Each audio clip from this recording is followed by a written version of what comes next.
Jai Gurudev to all of you. Myself Rohit Dutt and I'm taking your business studies class. So students, today we will be talking about economic environment in India. So before I begin again, I would like to remind you, please go through the e-PDF of this chapter and follow the lockdowns rules.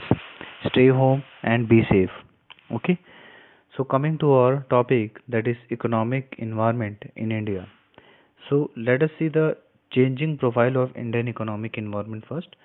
So commencing from 1991, India has been going through a process of economic reform and liberalization.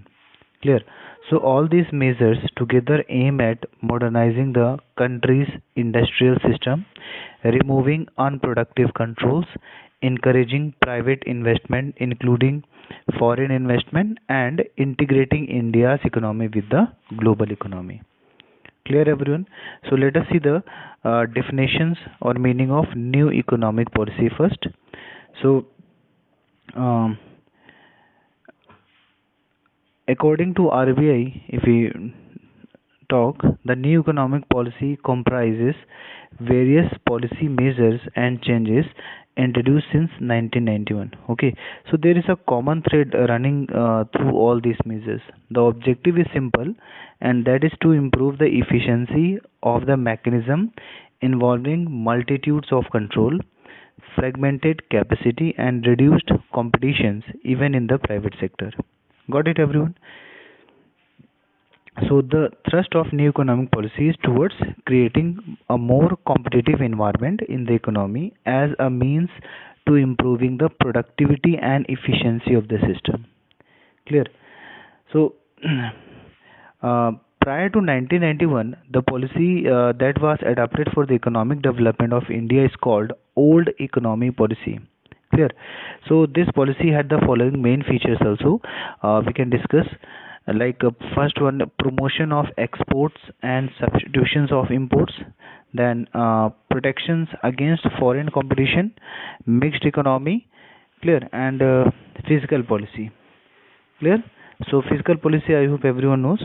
It refers to revenue and expenditure policy of the government. Okay, so in order to meet government expenditure, new taxes were imposed and rates of existing taxes raised. Deficit financing was adopted and public borrowing was resorted. Clear? So now let us see need for new economic policy.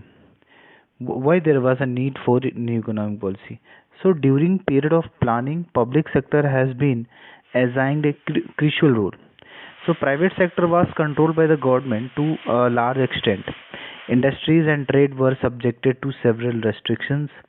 Bureaucracy and rat tapeism were the normal feature of the economy. So as a result of all this, by the end of June 1991, India was in the throes of acute economic crisis. So foreign exchange reserve scarcely sufficient to finance imports for 2 weeks.